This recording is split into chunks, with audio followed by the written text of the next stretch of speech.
Bonjour et bienvenue sur la chaîne Mignon et Aventurier. Dans cet épisode, nous allons conclure la partie australienne de nos aventures. Nous avons eu droit à des vues spectaculaires jusqu'à maintenant sur la Great Ocean Road, mais Apollo Bay, avec ses 12 apôtres, est vraiment le joyau de cet itinéraire. L'endroit est célèbre pour ses pitons rocheux formés par l'érosion au fil des siècles. Nous avons d'ailleurs remarqué que les vagues sont de plus en plus fortes au sud du pays. Une descente dans un escalier étroit nous permet d'accéder à la plage pour observer ces géants de plus près. Comme son nom le laisse présager, il y en avait 12 lorsque l'endroit a été nommé. Il n'en reste que 7, les 5 autres ont été emportés par les puissantes vagues qui assaillent les falaises sans relâche. Il y a aussi une plateforme d'observation d'où la vue est simplement à couper le souffle. Dans la même région, il y a 2 autres endroits à voir qui sont appelés The Grotto et The London Bridge.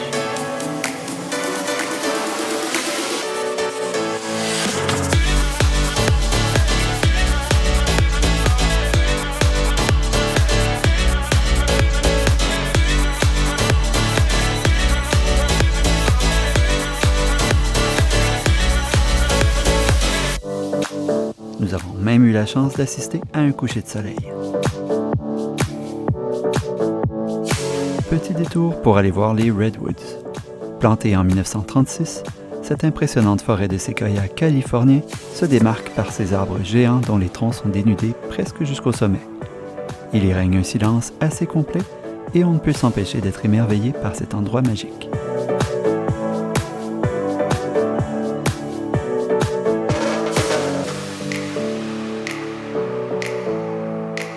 Catherine adore le vent de la côte sud.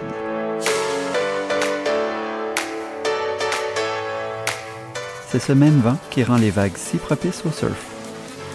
Nous sommes impressionnés par le talent et le courage de ces amateurs de planche et avons parfois droit à des excellentes démonstrations de leur talent. L'Australie est vraiment énorme. Le passage dans notre 4e État du pays, l'Australie méridionale, est marqué par un autre changement drastique de paysage.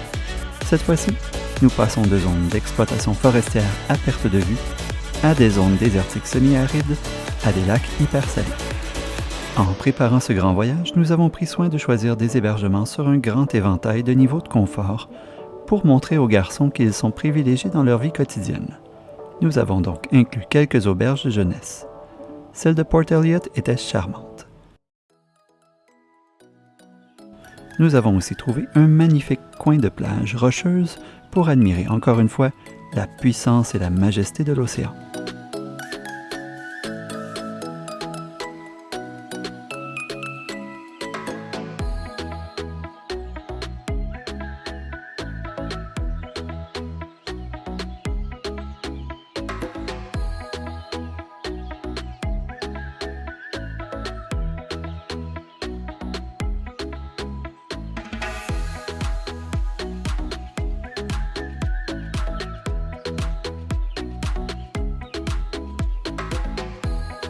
Lors de la planification de notre aventure, l'île aux kangourous a été un ajout impulsif. Nous avions lu qu'il y avait beaucoup de kangourous et que c'était beau, mais sans plus. Nous nous étions dit pourquoi pas. Il était donc le temps de prendre notre premier gros traversier pour se rendre à ce petit paradis. Notre court séjour n'a certainement pas déçu. En fait, ça a été un des points forts de notre périple en Australie. Nous avons découvert, une fois sur place, qu'une grande partie de la forêt sur l'île a été la proie des flammes lors des grands feux de l'été 2019-2020.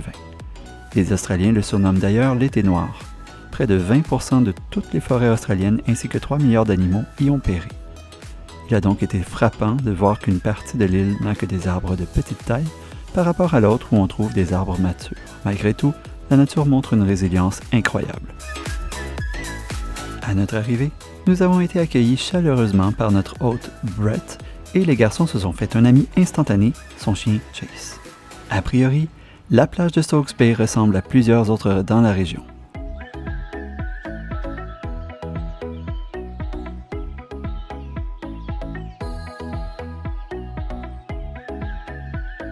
Cependant, si on sait où passer, un petit sentier bien caché entre des parois rocheuses nous mène à un petit bijou de plage isolée.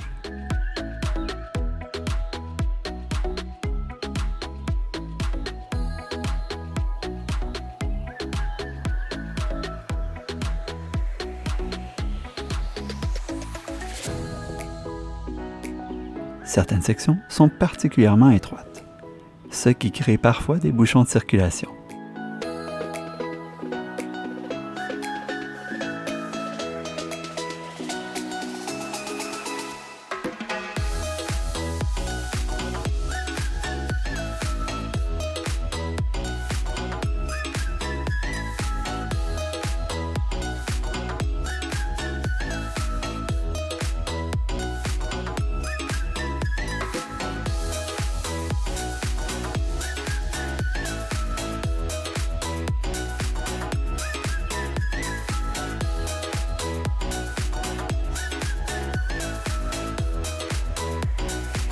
Une fois arrivé, on y trouve une piscine de roches naturelles avec des eaux calmes et un peu plus chaudes pour la baignade, ainsi qu'une paroi assez facile à grimper pour avoir un bon point de vue de la section de cette plage.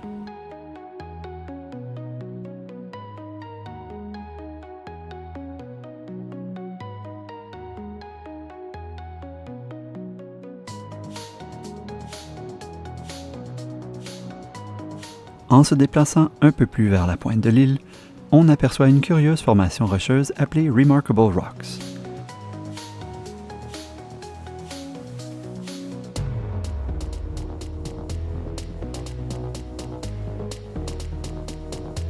C'est comme si ces énormes structures rocheuses avaient été déposées là, et ensuite que l'océan avait sculpté des œuvres d'art par l'érosion.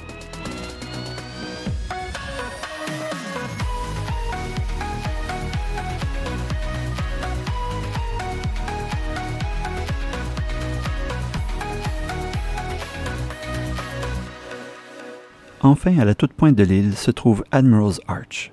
C'est un mur de roc à travers lequel la mer a creusé un trou. Cet endroit reçoit les attaques acharnées de l'océan Indien du Sud avec des vagues de plusieurs mètres de haut. C'est vraiment un endroit spectaculaire où on se sent petit par rapport à Mère Nature. C'est pourtant ici qu'une colonie de phoques trouve refuge contre les éléments. On se croirait vraiment dans un documentaire de National Geographic.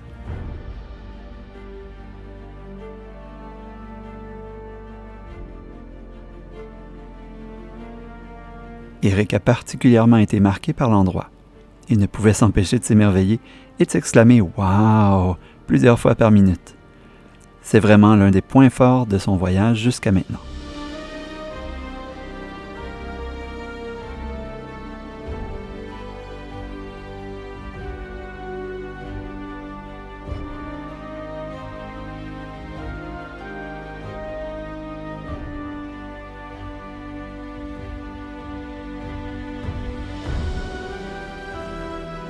Un autre endroit remarquable sur l'île des Kangourous est la baie de Vivonne, avec sa piscine naturelle.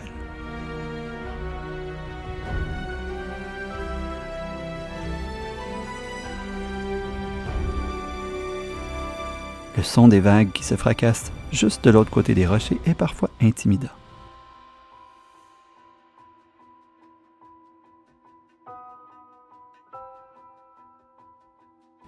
L'eau y est plutôt froide, mais d'une limpidité incroyable.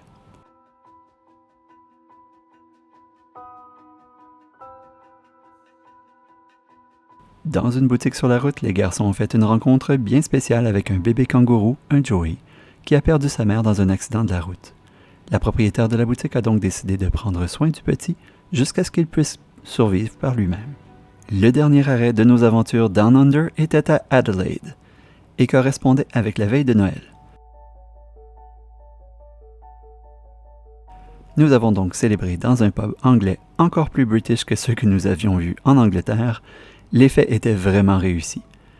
Nous en avons profité pour nous reposer un peu avant la suite de notre périple. Nous gardons un excellent souvenir de ce vaste pays qui aura su nous surprendre par sa diversité jusqu'à la dernière minute. Et c'est ce qui met fin à notre épisode et à nos aventures en Australie. Merci d'avoir regardé, nous espérons que vous avez apprécié. Joignez-vous à nous la prochaine fois pour le début de nos aventures avec les kiwis en Nouvelle-Zélande.